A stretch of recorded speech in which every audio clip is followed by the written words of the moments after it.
अनुपस्थित है। गुरुवर, कुंवर प्रताप वे अनुपस्थित है। ये पहली और अंतिम बार है कि आपसे बिना कुछ पूछे आपने उस बात का उत्तर दिया। आज के पश्चात आप तभी उत्तर देंगे जब आपसे कुछ पूछा जाएगा,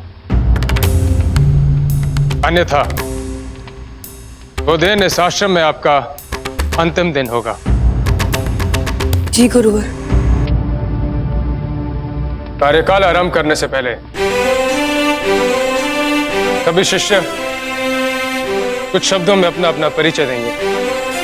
ध्यान रहे, यह परिचय हमारे जानने योग्य संपूर्ण परिचय होना चाहिए, क्योंकि आश्रम में आप इसी के अनुसार जाने जाएंगे। भविष्य में आपकी पहचान वही होगी जो आप इस आश्रम से बनकर निकलेंगे, यदि आप अपनी शिक्षा पूर्ण कर पाए तो।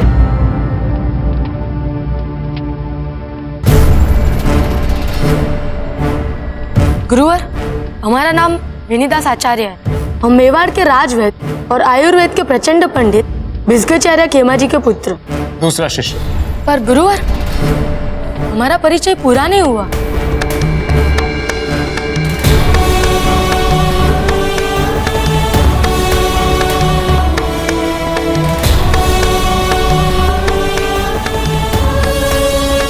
जब तक आपकी आंखों में विनम्रता नहीं आ जाती, आप इसे अपनी आंखों पे बांध के रखेंगे। पर गुरुवर, ऐसा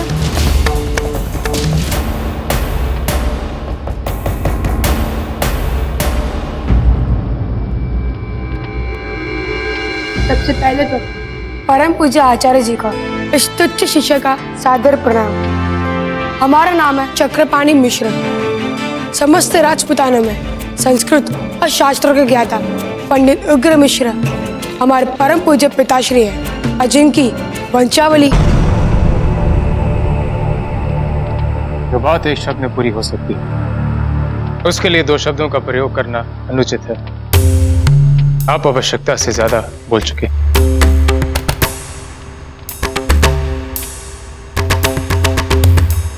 प्रणाम गुरुवर। मान सिंह, हमारी माँ कहती है कि गुरुवर हमें बहुत बल है, और ये हमारा विश्वास है कि आपसे शिक्षा लेकर हम इस देश के लिए बहुमूल्य वीर बन जाएंगे। आपकी शिक्षा अभी से आरंभ करते हैं। हिलाइए हमारे हाथ को।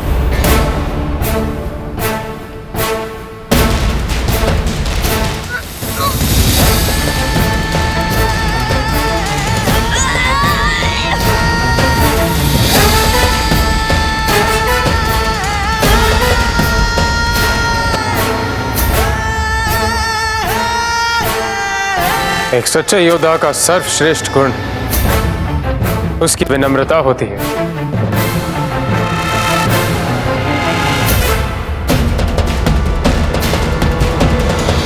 कुंवर प्रताप अब तक नहीं आया।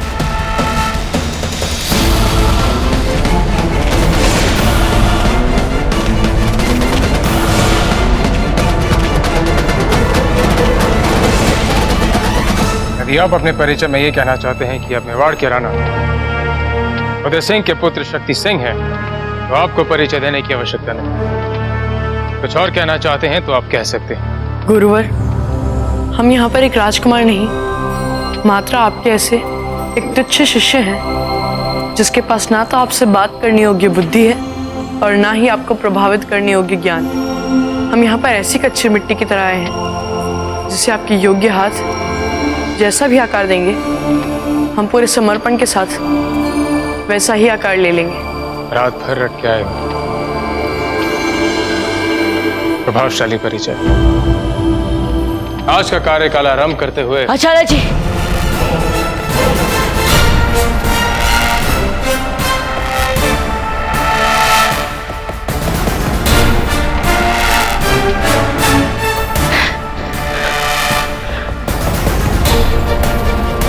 प्रणाम गुरुवर। स्वयं को मेवाड़ के भविष्य कहने वाले शिक्षा के लिए पहले ही दिन आश्रम में आने में इतना विलंब का कारण जान सकते हैं कुंवर? वो अश्वरक्षक हमारा अश्व लेकर अस्तबल चला गया था, इसीलिए हमने सोचा कि हम सोचा कि आप दौड़कर अश्व से भी पहले पहुंच जाएंगे। जी। थक गए होंगे, विश्राम कर लीजिए। इनके लिए जल का प्रबंध किया जाए। नहीं आचार्य जी, हम थके नहीं हैं। हम पढ़ सकते हैं।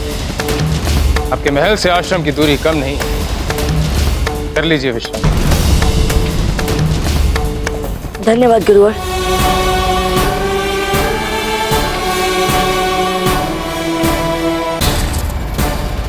राजकुमार है ना, इनको कौन कुछ कहेगा भला। धन राजकुमारों के लिए थोड़ी ना होता है।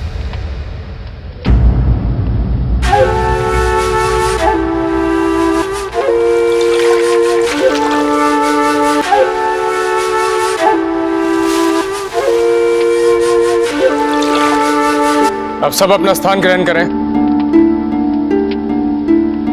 हमें तो लगा था कि हमें अवश्य कोई कड़ा दंड मिलेगा। आप सब हमारा अनुसरण करते हुए गणेश वंदना करेंगे। ओम शुक्लम वरदम विष्णु शुक्लम वरदं विष्णु शशिवर्णम चतुर्भुजम शशिवर्णं चतुर्भुजं प्रसन्नवदनं ध्यायेत् प्रसन्नवदनं ध्यायेत् सर्वविघ्नं प्रशन्तेत् सर्वविघ्नं प्रशन्तेत्।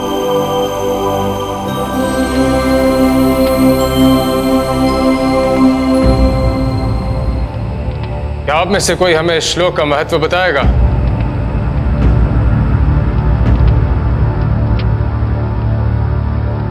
सबसे पहला महत्व तो ये आचार्य जी कि जब भी हमें कोई शुभ कार्य करना होता है तो हमें सबसे पहले गौरी पुत्र गणेश की वंदना करनी चाहिए। ये संतोषजनक उत्तर नहीं है।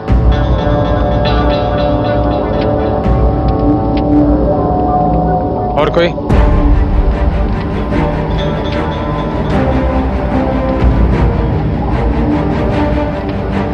ये वो श्लोक है जो हमारे शरीर के सबसे महत्वपूर्ण चक्र को खोलता है। वो चक्र हमारे रीढ़ रूपी मूल के आधार में होता है, मूलाधार चक्र। इस चक्र में असीम शक्ति छिपी होती है, किंतु साधारण जन इस असीम ऊर्जा का अंश भर ही शरीर और मस्तिष्क से प्रयोग में लाते हैं, जो गणपति को प्रसन्न करते हैं। गणपति आधिपति वो मूलाधार चक्र की इस असीम ऊर्जा को श्लोक की चमत्कारी ध्वनि से ऊर्जा के स्रोत को प्राप्त करके वो मानव साधारण से असाधारण हो जाते हैं। शिक्षा के क्रमबद्ध का विवरण करने से पूर्व हम चाहते हैं कि आप सब शीघ्रता, कुशलता और शुद्धता के साथ 108 बार सूर्य नमस्कार करें, क्योंकि सूर्य नमस्कार उत्तम स्तर के शारीरिक और बौद्धिक विकास की एकमात्र कुंजी है। इसी कारणवश हमारे आश्रम के वरिष्ठ शिष्य आपके समक्ष सूर्य नमस्कार करेंगे और आप उनका अनुसरण करें।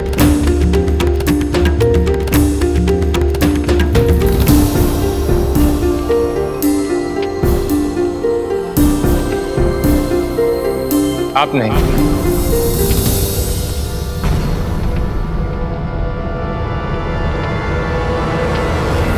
कैसा लग रहा है विश्राम करने के पश्चात?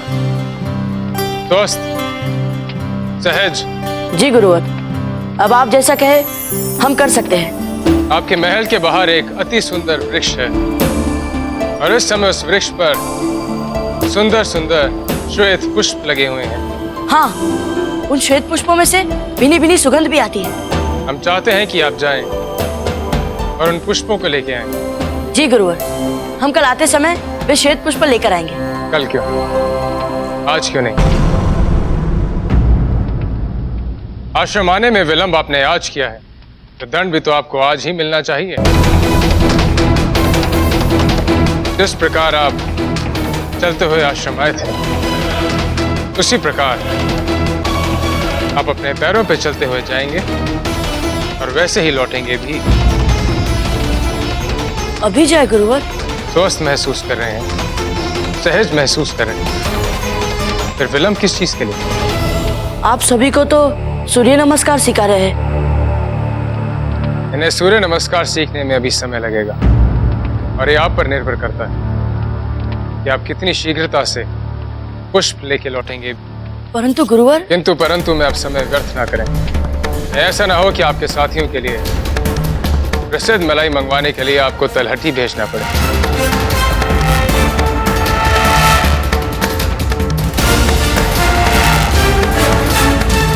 जो आज्ञा गुरुवर।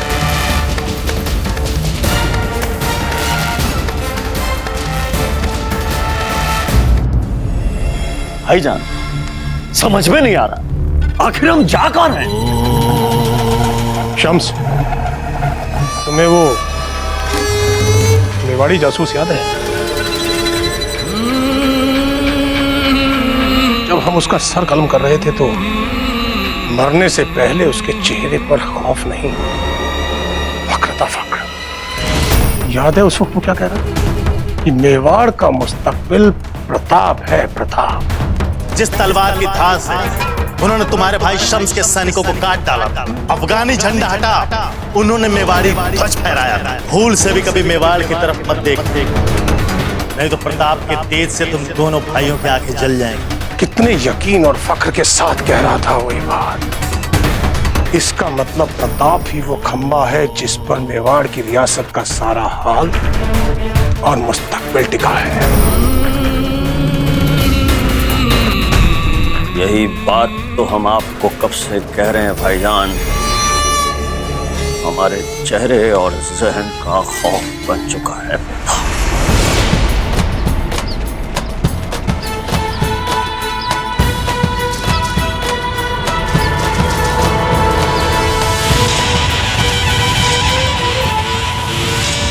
सभी विद्यार्थी हाथ जोड़कर सूर्य को नमस्कार करेंगे। अब धीरे धीरे सांस अंदर लेते हुए हाथ को ऊपर करेंगे और पीछे की तरफ मुड़ेंगे। अब धीरे धीरे अपने हाथ को आगे करते हुए आगे की तरफ झुकेंगे और अपना हाथ जमीन पर रख देंगे।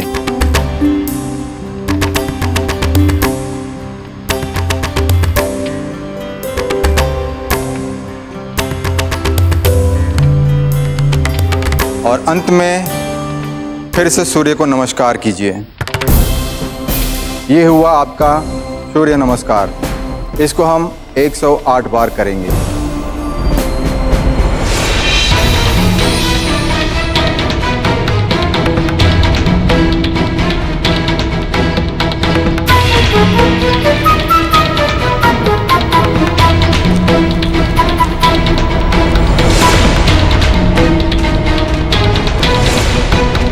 आपको क्या लगता है जो काम शम्स खान की पूरी फौज नहीं कर पाई, वो काम आपका एक मामूली भाड़े का कातिल कर देगा?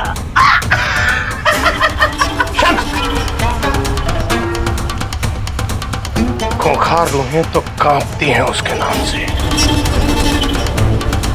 कमजोर दिल के लोग तो दिन के उजाले में भी उस जगह नहीं आते जहां उसके आने का अंदेशा हो। ऊपर वाले ने उसे हर तरह का शिकार करने का हुनर बख्शा है।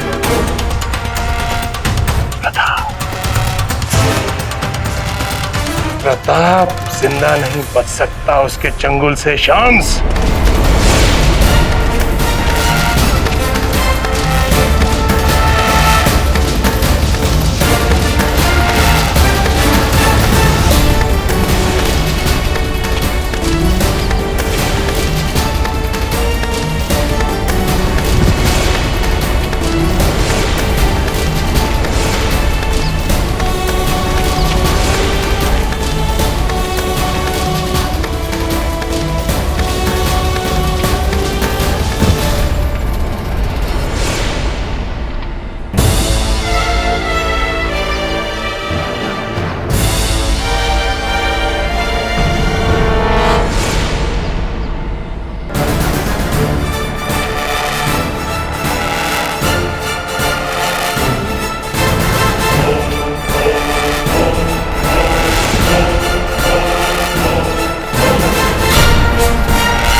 वो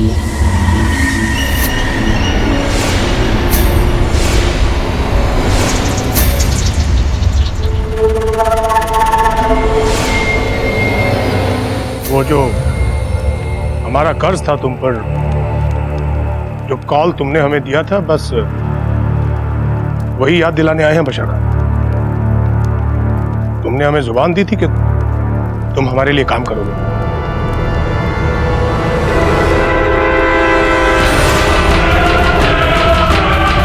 हमें पता है कि तुम दूसरों के लिए काम नहीं करते हो, लेकिन हमारा कर्ज बकाया है तुम पर। चाहो तो चुका सकते हो, एक काम करो। बस एक छोटा सा बच्चा है बशर, शहजादा है मेवाड़ का, प्रताप। खत्म कर दो उसे, मार दो उसे। हम तुम्हें इतनी जागीरें बख्शेंगे बशर खान, इतनी जागीरें बख्शेंगे कि तुम्हारी 100 पुश्तें बैठी खाएंगी। मेवाड़ का राजकुमार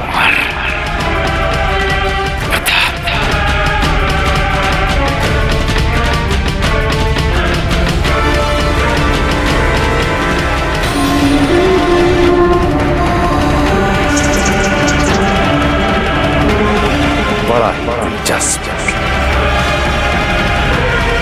और मजेदार शिकार।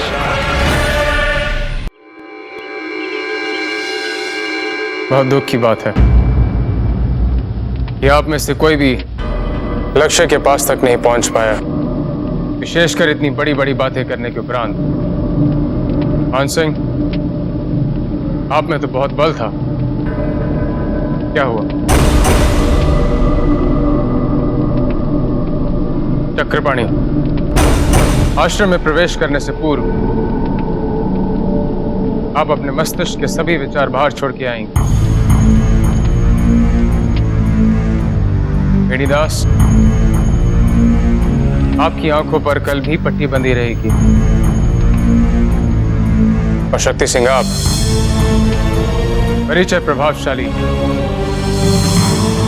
किंतु वास्तव में आप लक्ष्य से हार गए। आज का कार्यकाल समाप्त होता है। कल के लिए गुरुवर,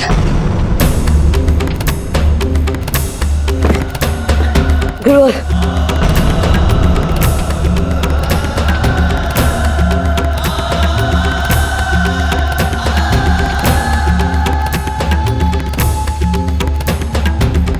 कल जो शिष्य 108 बार सूर्य नमस्कार करेंगे, केवल वही शिष्य शिक्षा के अगले पड़ाव के योग्य होंगे। पर गुरुवर, हमने तो सीखा ही नहीं सूर्य नमस्कार, और हम थे भी नहीं यहाँ पर। हम आपको सिखाते समय भी नहीं देखे थे। हम आश्रम में विलंब से आ पाए, तो ये हमारी समस्या नहीं कि आप कैसे।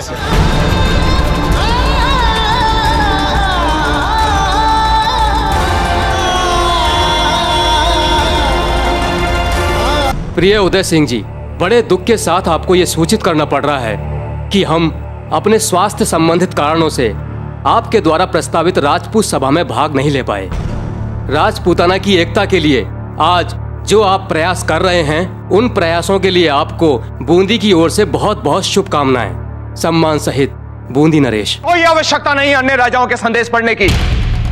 हम अच्छी तरह से जानते हैं राजपूत सभाओं में उन्होंने भी अपने संदेश में कोई मीठा बहाना लिखवा दिया होगा। आप लोग जाइए यहां से।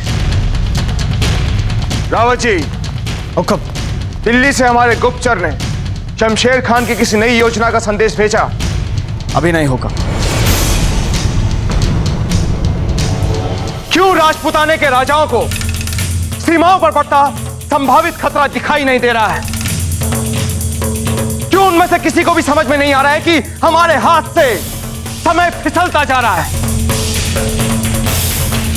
अफगानी आक्रमण के बाद हम रत्ती भर सीख भी हासिल नहीं करना चाहते। है किसी के पास जवाब कि राजपूत राजा इतने हठी क्यों हो गए? है किसी के पास जवाब? क्यों हम विदेशी हमले से पहले एक नहीं हो पाते? क्यों हम लोग एक ऐसी ताकत नहीं बन पाते कि बड़े से बड़ा हमलावर हमारी मातृभूमि पर बुरी नजर डाले तो हम उसे चकनाचूर कर दें, उसे मसल के रख दें? उत्तर दीजिए हमें, क्यों हम सब एक नहीं हो पा रहे हैं?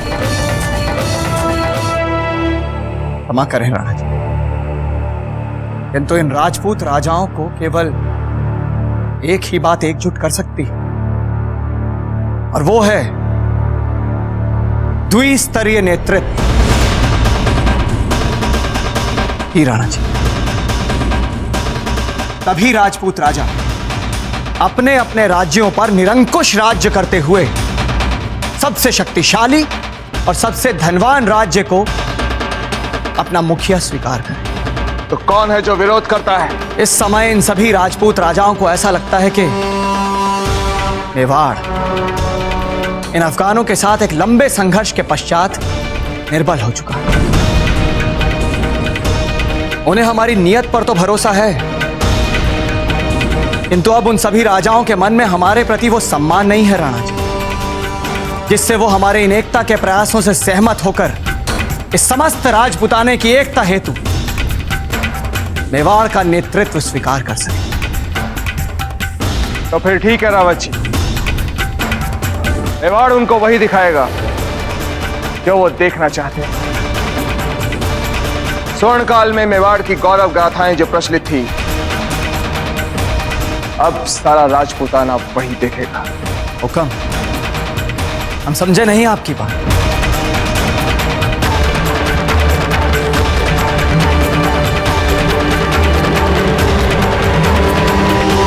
स्थान ग्रहण कीजिए।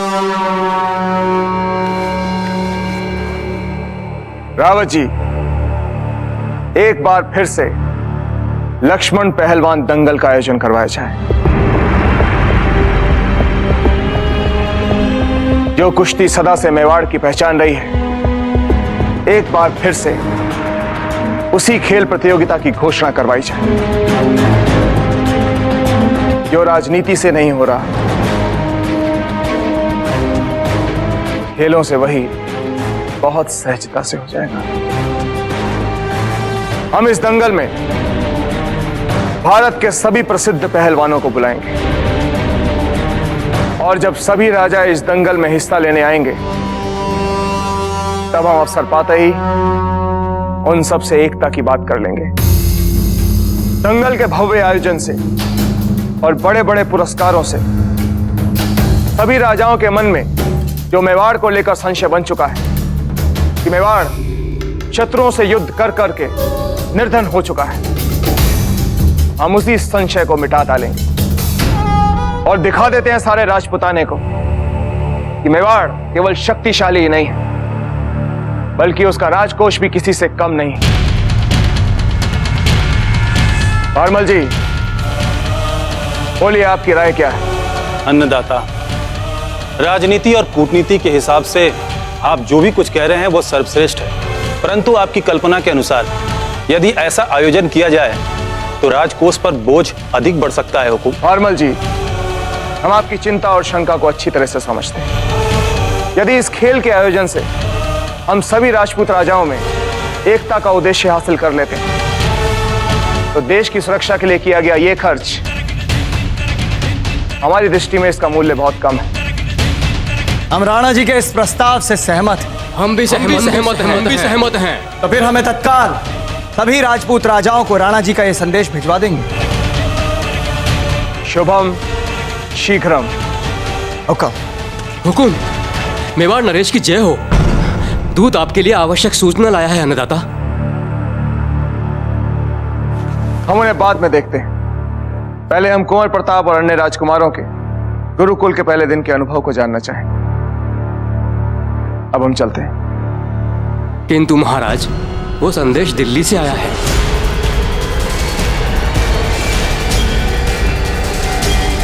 दिल्ली से? हाँ महाराज। और पता है माँ, जितने सूर्य नमस्कार हमने वहां पर कर दिए और कोई भी उतने सूर्य नमस्कार नहीं कर पाया। यहाँ तक कि गुरुवर तो हमारे बल और क्षमता से इतने प्रभावित हो गए कि उन्होंने तो साफ साफ बोल दिया, हमें लगता है यहाँ पर एकमात्र राजकुमार शक्ति सिंह ही हमारी शिक्षा के लिए उपयुक्त छात्र है। बहुत अच्छे कुंवर शक्ति, बहुत अच्छे। ये सब तो ठीक है, पर आपके दादा भाई कुंवर प्रताप कहाँ हैं? आपके साथ नहीं आए? हाँ, प्रताप कहाँ है कुंवर शक्ति? वो देखिए, वे रहे दादा भाई।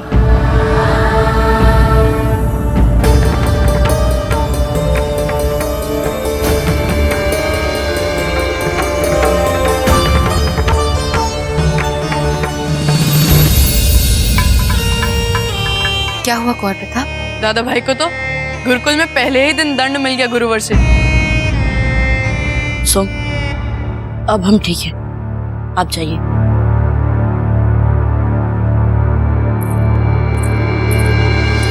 क्या हुआ प्रताप? हम ठीक है रानी माँ, आप घबराइए मत। बस एक बार हम अपने कक्ष में जाकर स्नान कर ले, हम ठीक हो जाएंगे।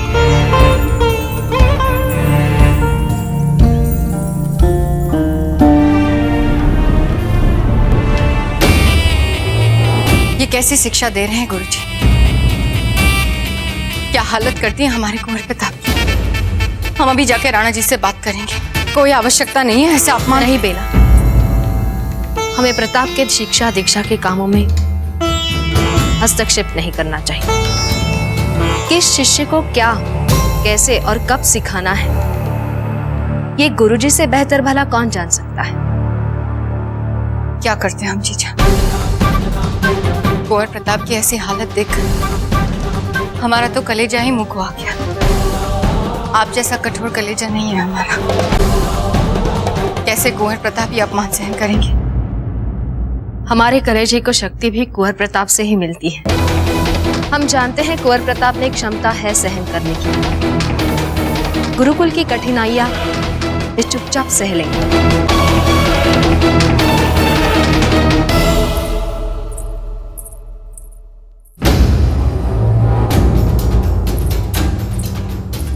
बहुत अच्छे कुंवर शक्ति, बहुत अच्छे।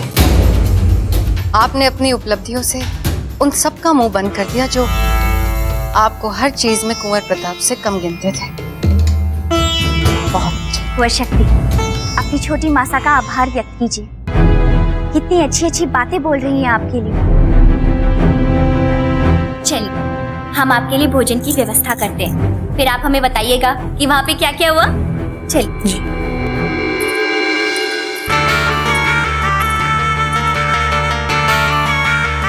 महारानी जयवंता का जैसे जैसे अपने प्रताप को पग पग हारते देखकर मन उतरेगा, सपने टूटेंगे।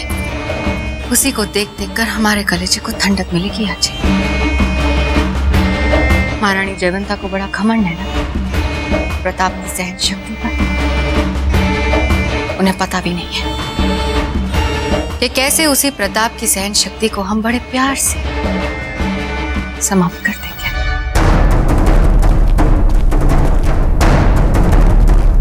खम्मागणी महाराज, वस्त्र हटाने से पहले नाक ढक लीजिए।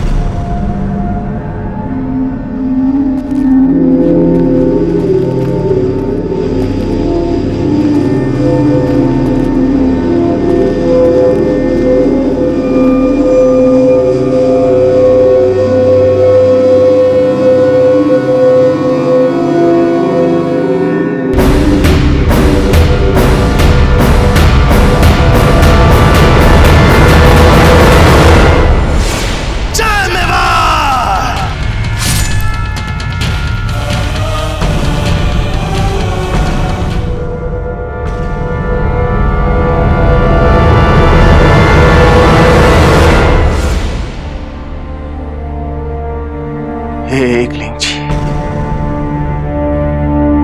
रावत जी,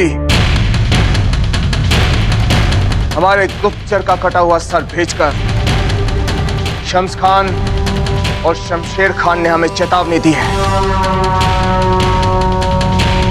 कि वो हमारे विरुद्ध षड्यंत्र रच रहे हैं। तो राणा जी, हमें समाचार मिला है कि पंजाब में मुगलों का सामना करते करते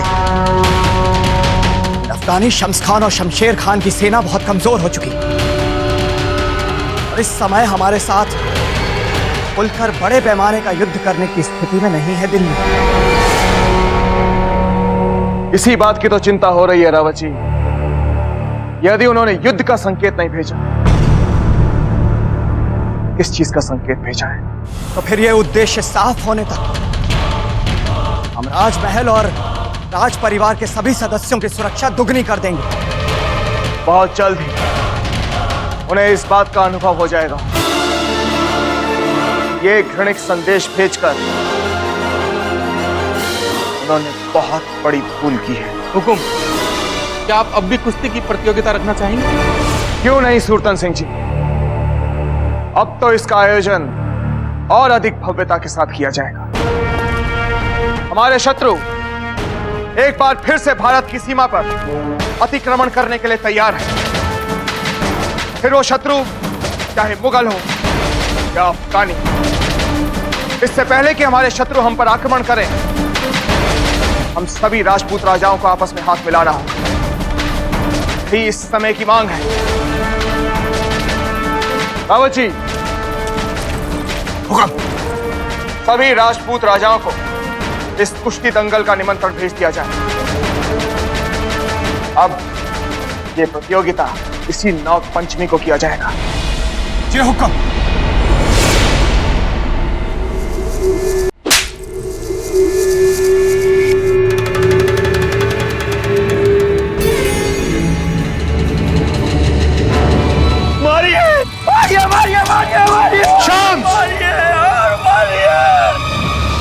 इसी लायक है हम भाईजान।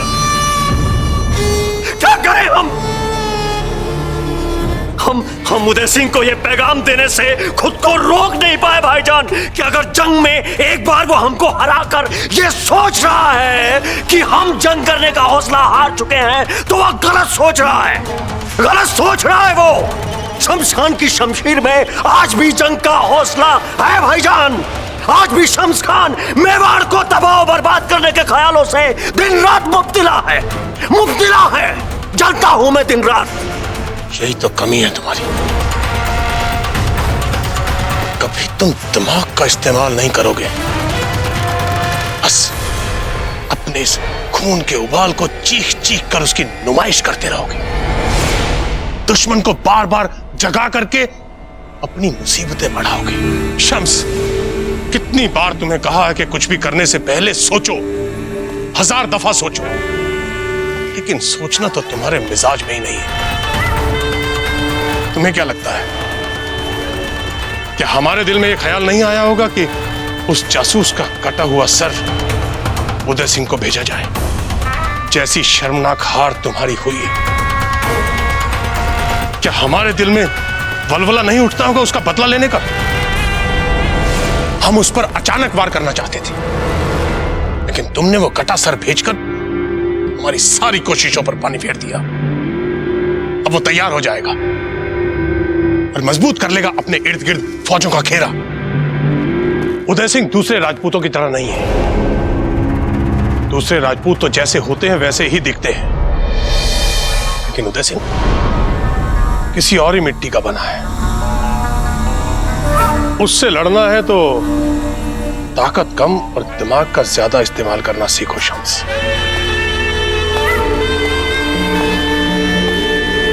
आइंदा ऐसी गलती नहीं होगी भाईजान, माफ कर दीजिए हमें। शम्स, तुम्हारी इस बेवकूफी के बावजूद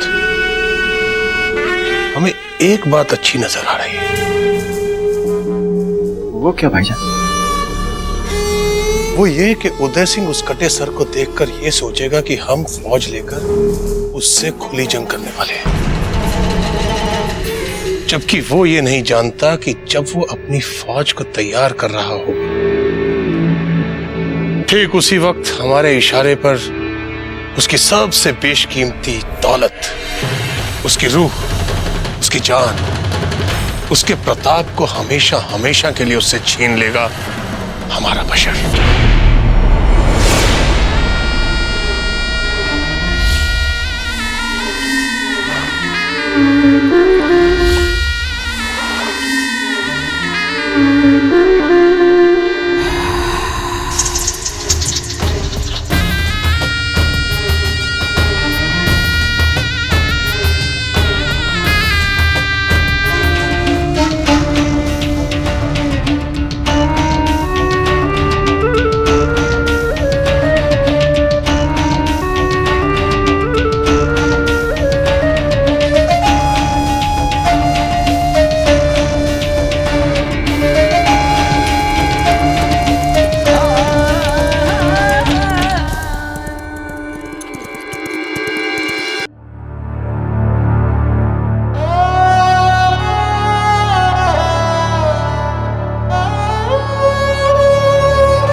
हमें आपकी ये बात समझ में नहीं आ रही। आप अपने उपचार के लिए राजवैद्य जी के पास क्यों नहीं जा रहे? नहीं माँ, ये जो है इसीलिए है क्योंकि गुरु और हमें हमारी भूल के लिए जो पाठ पढ़ाना चाहते थे उसी के लिए उन्होंने हमें पहले दिन दंड दिया। यदि हमने उसी दंड की पीड़ा का उपचार राजवैद्य जी से करवा लिया तो हम सीखेंगे कैसे माँ? हमें हमारी भूल कैसे याद रहेगी? इसीलिए हम किसी भी तरह का उपचार नहीं कराना चाहते। ठीक है, अब आप विश्राम कीजिए। विश्राम? नहीं माँ, यदि हमने विश्राम कर लिया तो हमें नींद आ जाएगी, और यदि हमें नींद आ गई तो आज ही नहीं, पिछले कुछ दिनों से हम आप सबको, आपको, राजीराज को, छोटी माँ को जिस तरह निराश करते आ रहे हैं, हम वो सब कुछ भूल जाएंगे माँ। और हम ये भूलना नहीं चाहते। गुरुकुल का पहला दिन था, हमें देर से नहीं पहुंचना चाहिए था, हमें समय पर पहुंचना चाहिए था, और हम देर से पहुंच गए माँ। भूल तो हुई है हमसे। अच्छा प्रताप, एक बात बताइए हमें, आज आपको गुरुकुल जाने में विलंब किस बात से हुआ? छोटी माँ,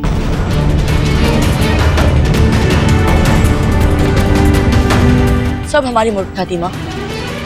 हम छोटी माँ को हर जगह ढूंढ रहे थे, जबकि छोटी माँ हमारे लिए इतनी सुबह उठकर शगुन की दही मिश्री बनाए कहीं और प्रतीक्षा कर रही थी। सब हमारे कारण। प्रताप, अब ध्यान से सुने हमारी बात।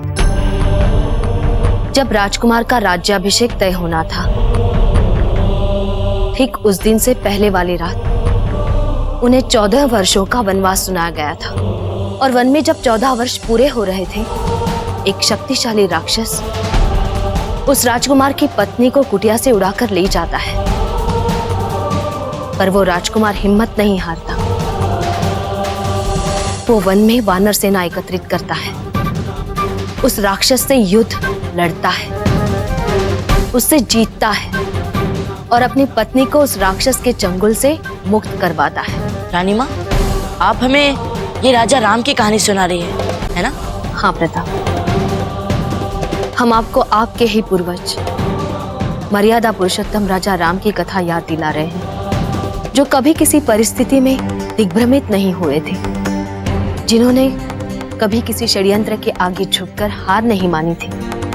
रावण जैसे राक्षस आज भी हमारे चारों ओर हैं और हमें उनके सामने घुटने नहीं टेकने हैं। आपको बिना निराश हुए उनसे जीतना है। और आप जानते हैं प्रताप कि आप सक्षम हैं। आप हर युद्ध जीत सकते हैं। आप घबराइए मत, हम इतनी सरलता से हार नहीं मानेंगे। हम एकलिंग जी के आशीर्वाद से अथक प्रयास कर आने वाली सारी परीक्षाओं में उत्तीर्ण होकर दिखाएंगे।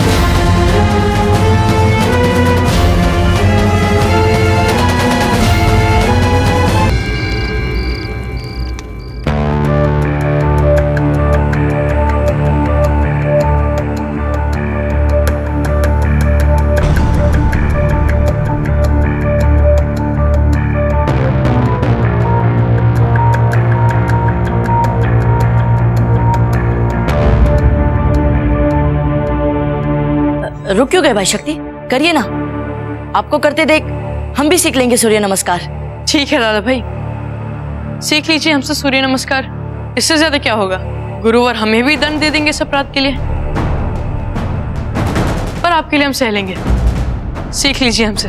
देखिए, पहले हाथों को ऐसे जोड़िए और फिर ऐसे झुक जाइए और फिर नीचे की तरफ झुक जाइए। रुकिए, एक क्षण के लिए रुकिए भाई शक्ति। आपको सूर्य नमस्कार करते हम देख लेंगे तो इसके लिए गुरुवर आपको दंड देंगे? क्यों? हम कुछ समझे नहीं भाई शक्ति। गुरुवर ने जब दंड स्वरूप आपको आश्रम से भगा दिया था तो उन्होंने हम सबसे कहा था कि यदि हम में से किसी ने भी आपको इस सूर्य नमस्कार सीखने में आपकी सहायता की तो जो दंड उन्होंने आपको दिया है वे हमें उससे भी अधिक दंड दे देंगे। पर कोई बात नहीं, आपके लिए हम दंड भी सह लेंगे। आइए सीख लीजिए हमसे सूर्य नमस्कार। नहीं, हमारे लिए भला आप क्यों दंडित हो गए गुरुवर से? आप अपना अभ्यास कीजिए, हम चले जाते हैं यहाँ से।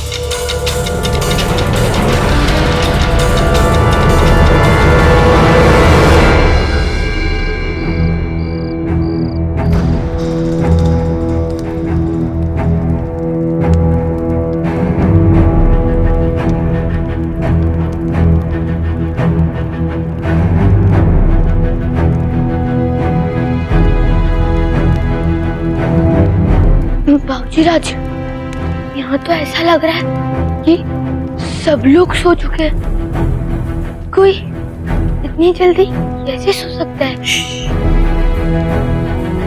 यहाँ सब लोग उठते भी तो ब्रह्मा मूर्ति में सूर्योदय से पहले पहले, इसीलिए जल्दी सोते भी होंगे। हाँ बाबूजी राज, ये बात तो ठीक है।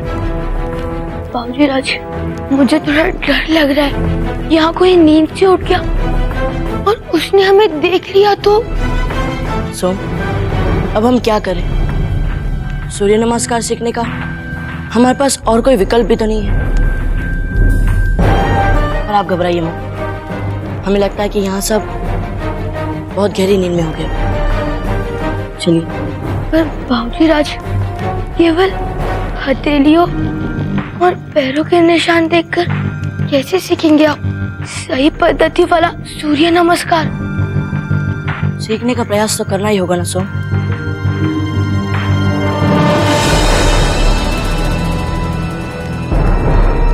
वो देखो सोम,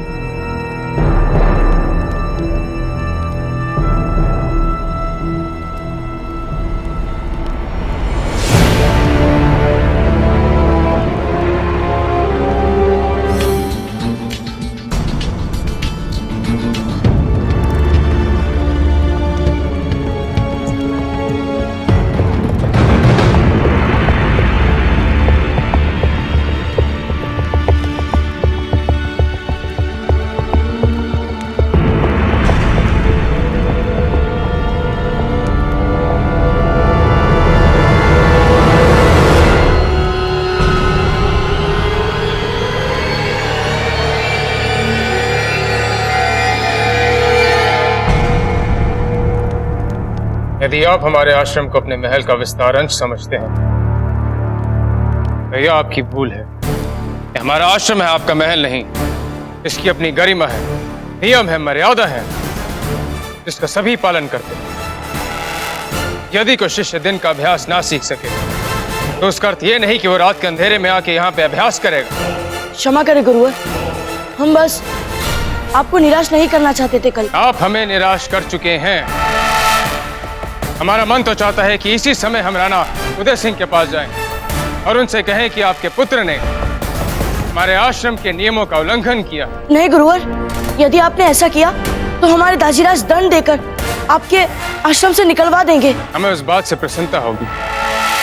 आपको आश्रम में प्रवेश करने की आज्ञा ना देकर हमने उचित निर्णय लिया। अगर आपके भाई ने पुरस्कार के रूप में आपकी शिक्षा का अवसर ना मांगा होता तो विश्राम के समय हम निश्चित होकर विश्राम ही कर रहे होते। अब आप यहां से जाइए और भविष्य में आप यहां केवल अभ्यास के समय ही दिखाई देंगे। फिर हम आपको कल सूर्य नमस्कार कैसे करके बता पाएंगे गुरुवर? वो हमारी समस्या नहीं है।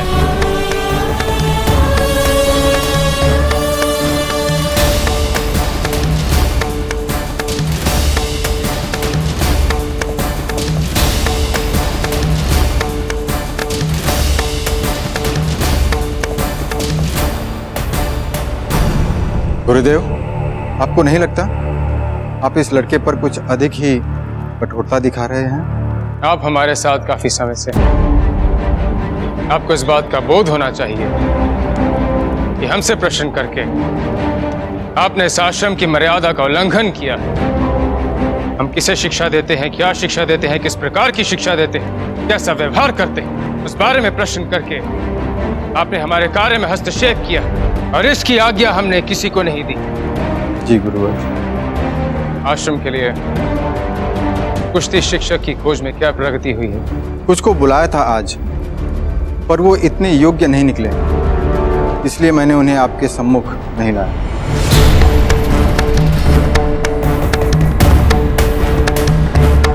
ऐसे असाधारण गुणों वाले शिष्यों के लिए हमें असाधारण गुरु चाहिए, जो अपनी कठोरता से इनसे अत्यंत कठिन और प्रतिभाशील कार्य करवा सके।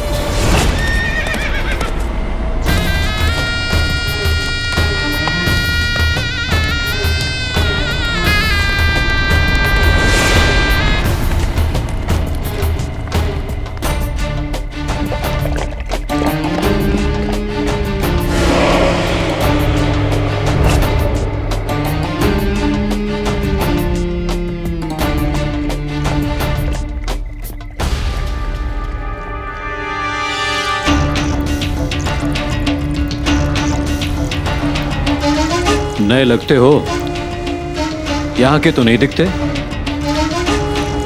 कहां से आ रहे हो बंधु? दिल्ली से। दिल्ली से? इतनी दूर से आ रहे हो? फिर तो कई दिन लग गए होंगे तुम्हें यहाँ पहुंचने में। वैसे यहाँ तक पहुंचने के लिए कितने दिन पहले दिल्ली से रवाना हुए थे तुम? आज सुबह। आज सुबह? पवन मार्ग से आ रहे हो क्या? उड़ता है क्या ये तुम्हारा घोड़ा? एक अंतिम बात बताओ, यहाँ किस चक्कर में आए हो? हमारी बड़ी पहचान है, अगर कोई काम की खोज में आए हो तो हम तुम्हें अवश्य काम दिला देंगे। पर अब यहाँ से आगे मत जाना, क्योंकि सूर्यास्त के बाद मेवाड़ में घुसना बहुत कठिन हो जाता है। नगर द्वार पर सुरक्षा कर्मी बड़ी पूछताछ करते हैं। सुनो सुनो सुनो सुनो सुनो सुनो, मेवाड़ के प्रसिद्ध लक्ष्मण दंगल की राजकीय घोषणा सुनो। मेवाड़ नरेश राणा उदय सिंह जी ने सारे भारत से सभी प्रसिद्ध पहलवानों को मेवाड़ के प्रसिद्ध लक्ष्मण दंगल में अपनी कुश्ती कौशल दिखाने के लिए आमंत्रित किया है। सुनो सुनो सुनो। ओ, अब समझा। आप दिल्ली के पहलवान हो और आप यहाँ लक्ष्मण दंगल की कुश्तियों की प्रतियोगिता में भाग लेने के लिए आए हो, है ना? जी हाँ, बिल्कुल ठीक समझा आपने। तो भाई जाओ और हमारी शुभकामनाएं अपने साथ लेते जाओ। राणा उदय सिंह जी तो जीतने वाले पहलवान को पुरस्कार में स्वर्ण मुद्रा के साथ साथ एक इच्छा अनुसार वरदान देने के लिए भी प्रसिद्ध हैं। जाओ भाई जाओ, बड़े भाग्यशाली को ही मिलता है ऐसा सुनहरा अवसर।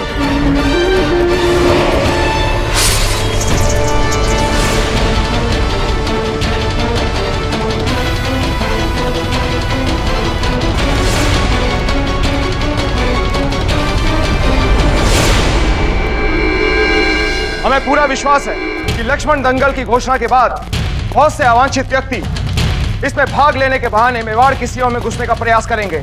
इसलिए आप लोग इस बात का विशेष ध्यान रखेंगे कि कोई भी अवांछित व्यक्ति बिना उचित प्रमाण पत्र और बिना उचित उद्देश्य के हमारी मातृभूमि में प्रवेश न कर पाए।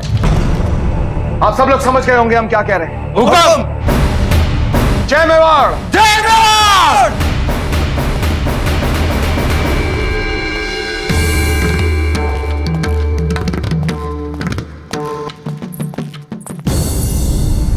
महारानी साहब, महाराणा जी आप ही के कक्ष की ओर पधार रहे हैं।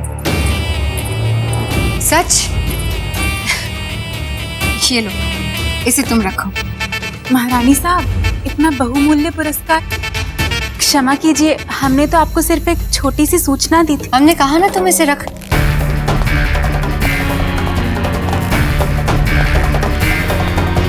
हिम्मत कैसे हुई तुम्हारी? इतने बुरे समाचार सुनाने की हिम्मत कैसे हुई तुम्हारी?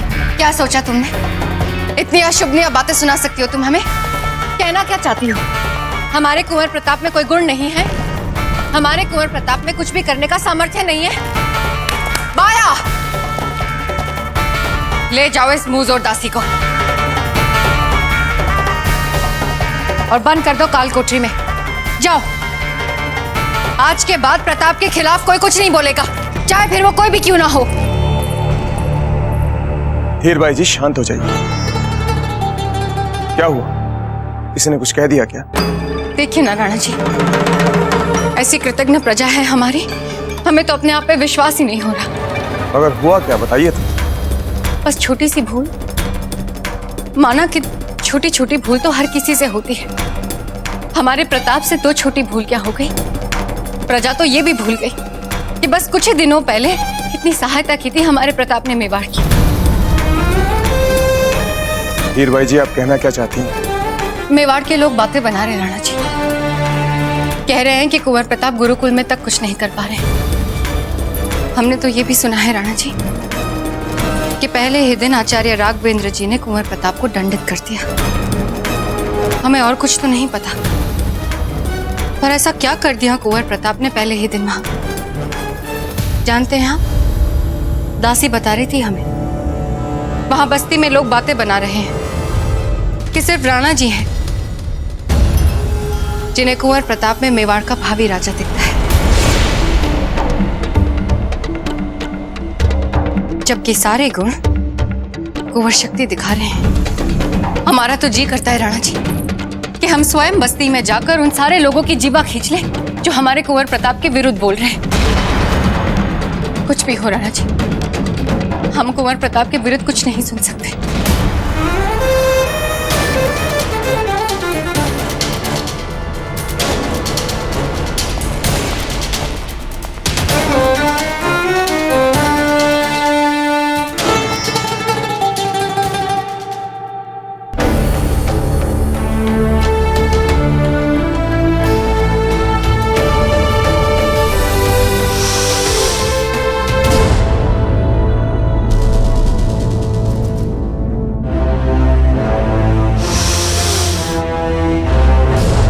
कुंवर प्रताप,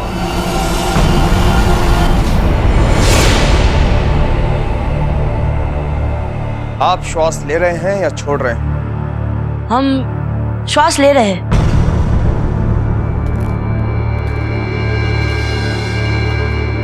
इतना भी आप नहीं जानते कुंवर प्रताप कि आसन की जिस अवस्था में आप थे उस समय श्वास छोड़ा जाता है। क्या कर रहे थे आप जब आचार्य राघवेंद्र जी आपको सूर्य नमस्कार सिखा रहे थे? किन स्वप्नों में खोए थे कुंवर प्रताप? मेवाड़ नरेश बनने के? नहीं दाजीराज। याची, ये उत्तेजना में न जाने हम राणा जी को प्रताप के विरुद्ध क्या क्या कह बैठे। जिस क्रोध में राणा जी निकले उसे देखकर तो ऐसा लगता है कि आज प्रताप को कोई नहीं बचा पाएगा। हमें तो ये भय है कि कहीं राणा जी कुंवर प्रताप से ये ना कह दें कि आप हमारे उत्तराधिकारी बनने के योग्य है ही नहीं। राणा जी कुंवर प्रताप से ये कह सकते हैं?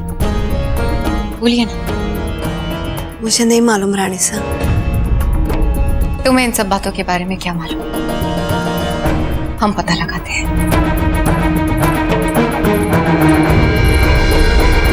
कुंवर प्रताप, तो फिर आपने बताया क्यों नहीं? ये आश्रम देर से पहुंचने का ये कारण था।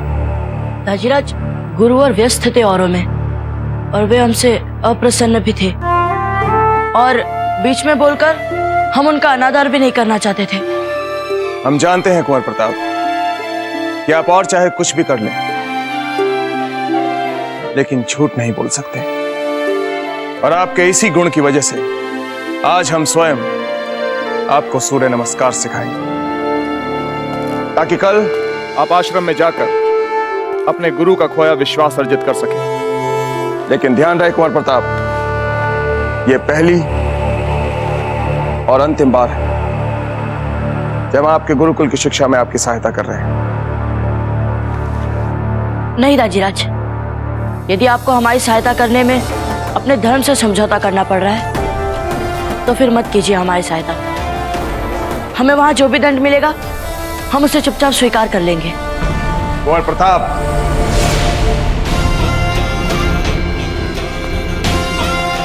बस एक बार कुंवर प्रताप, आपके लिए हम पितृधर्म को राजधर्म से ऊपर रख रहे हैं, लेकिन ध्यान रहे ऐसा बार बार नहीं होगा। महारानी साहब, महारानी साहब, आइए देखिए कैसा अद्भुत दृश्य है। आइए देखिए ना, चलिए। बेना, आप हमें कहाँ लेके जा रही हैं? जब आप अपनी आंखों से देखेंगी ना तब आपको पता चलेगा कि हम जो कह रहे थे कुंवर शक्ति कुंवर प्रताप से अधिक समर्थ है। ये सिर्फ हमारे मन की बात नहीं, राणा जी के मन की भी बात है। नमस्ते नमस्ते अस्तु धन्वने बाहुभ्यामुदते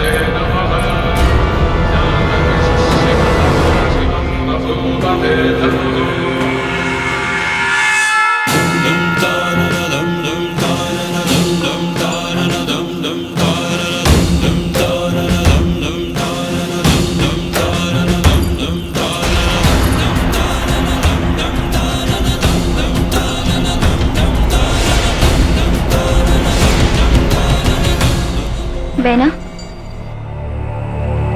आप ये दिखाना चाहती थी।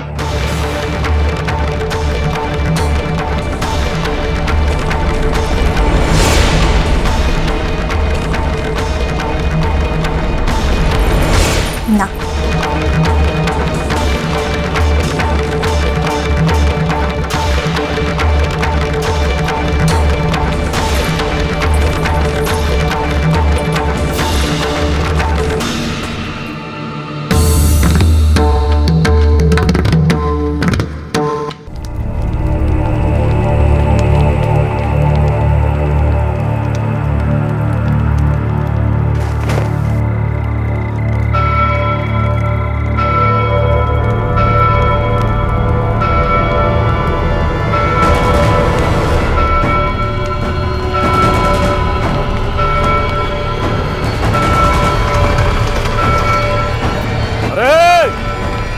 दरवाजा मत बंद करो।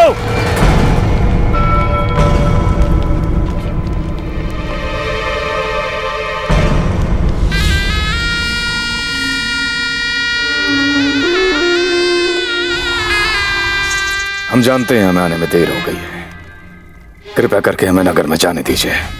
यात्री, आप अंदर नहीं जा सकते हैं। समय सूचना घंटनाद अब हो चुका है।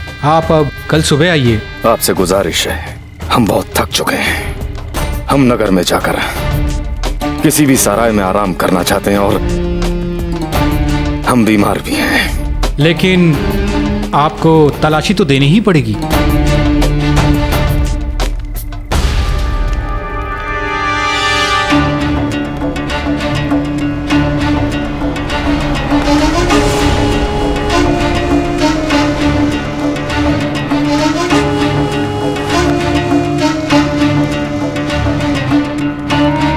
इसे आप रख सकते हैं। अभी आप जा सकते हैं।